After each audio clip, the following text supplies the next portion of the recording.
Hello, I'm Dan Whelan, Senior Reporter at Place Northwest, and I'm here in Leeds at UK Reef talking all things regeneration with Genr8 Kajima Regeneration.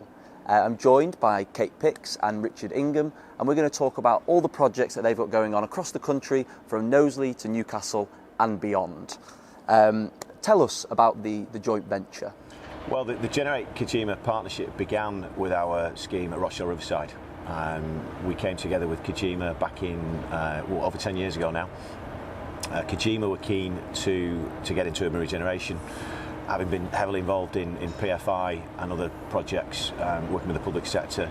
They wanted to do more in the urban regen sector, which is where Genr8 very much are and were. And we decided the best way to work together initially was on a project.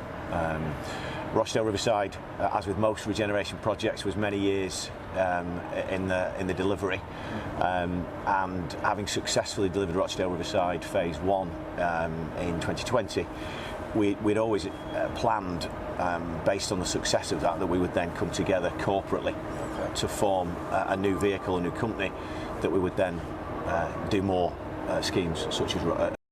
Excellent. Okay, anything to add on that from a Kajima perspective?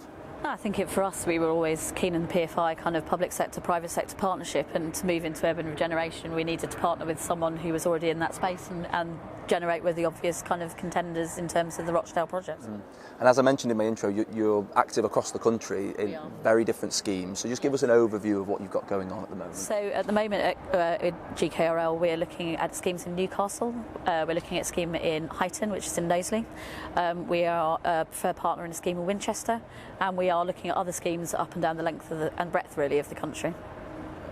Can you tell us a little bit more about that Newcastle project, because that's a really interesting one, and one of the key themes of this year's UK Reef has been about health and how public and private can come together and sort of share a bit of that burden a little bit more. So it's an unusual project. It's a joint venture 50-50 with Newcastle University, and they own a 29-acre site in the west end of the city, which used to be the old General Hospital.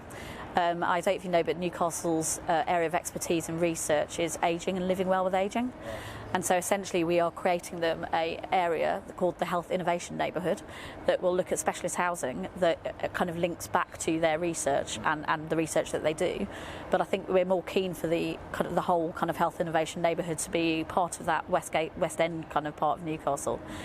Anything to add? I think of all the projects that we're involved with, the opportunity on such a scale, and with such a partner to really drive innovation, not only in the built environment and the built form, but across the kind of whole life, the savings to the public purse in terms of health, social care, the innovation that we can drive there as a partnership and take elsewhere in the country is really exciting. It really is, and we're looking at multi-generational and intergenerational build to rent, which hasn't really been done anywhere else.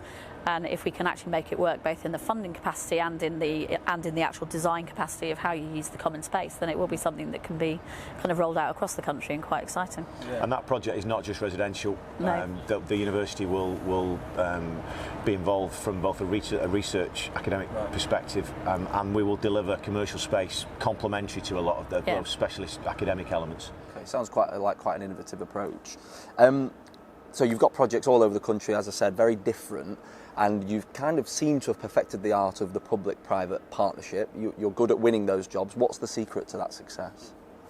I think the secret to winning them, I think that the easiest way to answer that, I think, in the first instance, is the secret to delivering them. I think there's got to be a tenacity and a willingness to do the long term. And I think once you have a track record in delivering regeneration, delivering over the long term, delivering challenging projects, clearly winning the next one becomes an easier task.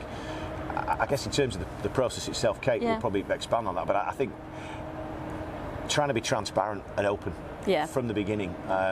We were talking earlier that it's not necessarily ever a case of telling the partner what they want to hear all the time. I think it's about being honest, true to our visions and our it's our values, isn't our it? values. It's being true to who we are, and we're quite selective about what we bid. Right. So we're not going to bid everything or anything. We get under the skin of what that kind of project could be, the potential of what the client is like. The client might think they want A, B, or C, but actually once you talk to them and get into that dialogue session with them, it's actually about understanding that community, that neighbourhood. That it's a much bigger kind of ask than just the local authority. There's so many other people involved, and actually once you get that on board, you're much better at kind of beginning to win these. Yeah, no, it's fascinating. That collaboration is key, isn't it? It goes both ways as well. It's not, you can't just be collaborative one way. There has to be a two-way street, I guess. Yeah. And you've got to try and develop relationships trust and a relationship right at the beginning of that procurement process, which is not easy, because procurement by its nature can be quite formulaic, can be quite constraining. Quite stilted. Yeah. But that's part of the challenge. Can you give us an example of a project of yours that has transformed the fortunes of a particular place?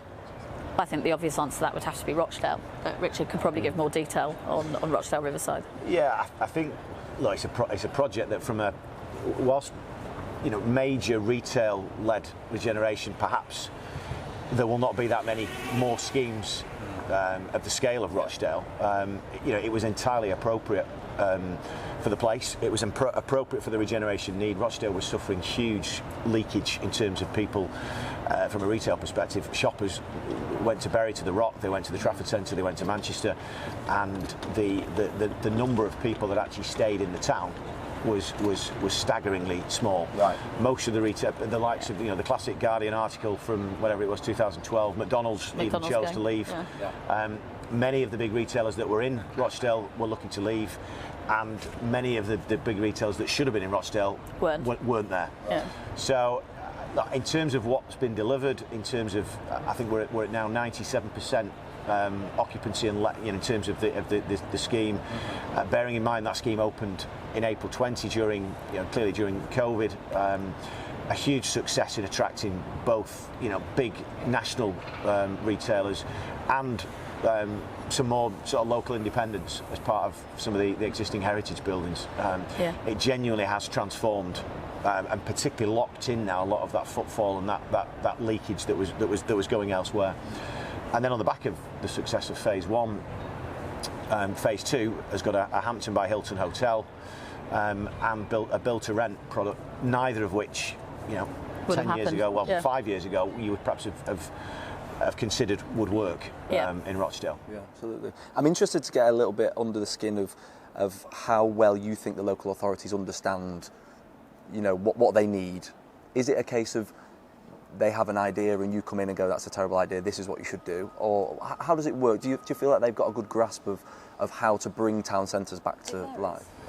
Okay. It varies hugely, and I think some local authorities have a very clear vision, have a very clear expectation of what that vision will deliver, and some think that they have a vision that would deliver things but maybe haven't looked in the round at what is happening in the context of where they're placed within the region, where they're placed within the UK.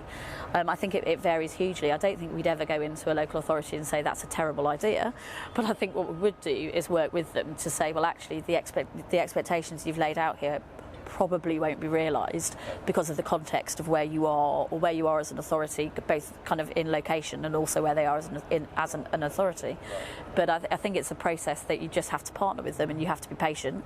When you think about it, this is what we do for a living. Mm-hmm. It's not normally what they do for a living. Right. So actually you're having to have that partnering approach, because this is a new experience for most local authorities and most people within local authorities who are trying to kind of change the place they live and where their families live, and actually that can be quite scary, I imagine, for them. So that it is that genuine partnership approach is really the approach that we think works. I think there's another important point that even if we think that the local authority and ourselves collectively have got the right plan at the beginning, it won't be the plan that's right in 5, 10, 15. Most of the agreements, the projects that we're involved with will be delivered over a 10, 15, 20 possibly even 20-year period. Yeah. Having an inherent flexibility built into the master plan, into the partnership, into the nature of the legal agreements is fundamental, because however much we think we might understand at day one what's required, the market alone will dictate that will not necessarily be what's required in 10 years' time. And there are many examples. Our project in Stoke at Smithfield, a classic example, was probably almost certainly the bulk of that project was going to be a central business district, commercial grade A office led back in the early days of the master plan. It's developed into something significantly more mixed use. There will be a greater level of residential now in response to the build to rent market, in response to all the things that are happening in the sector. Yeah, so flexibility, patience, trust, all key. Tenacity. But you've also got to bring the community on that journey. So what a local authority might think need may not be what the people living in that area might think you need. So there's that aspect as well. But again, that's about partnership, about trust, about communicating essentially. Yeah. So what next then for the joint venture? Cast the mind forward. What are you going to be doing in 2, 3, 5, 10 years time? I think there's an obvious focus on delivery. Yeah. We've been. I would like to say, whether it's fortunate, but we've secured the first 3 projects that we've bid as GKRL over the course of the last 18 months. That naturally leads to a focus on delivery of those projects. That will allow us to be, I wouldn't say increasingly selective, but to be even more thoughtful about what we bid. Yeah. We remain acquisitive. We remain absolutely focused on developing a long-term business, and that business, in order to succeed, needs to have many projects at various stages of delivery. So it will not be about stopping bidding and just focusing on delivery of what is now a fairly significant pipeline. But I would not anticipate being here in 2 years' time and saying that we've just bid and won the next 3 projects along a similar timescale. Thank you very much for watching. To learn more about the projects that we've discussed today and to learn more about the joint venture, you can go to genr8developments.com or kajima.co.uk. And for all the latest property news and insights, you can go to placenorthwest.co.uk.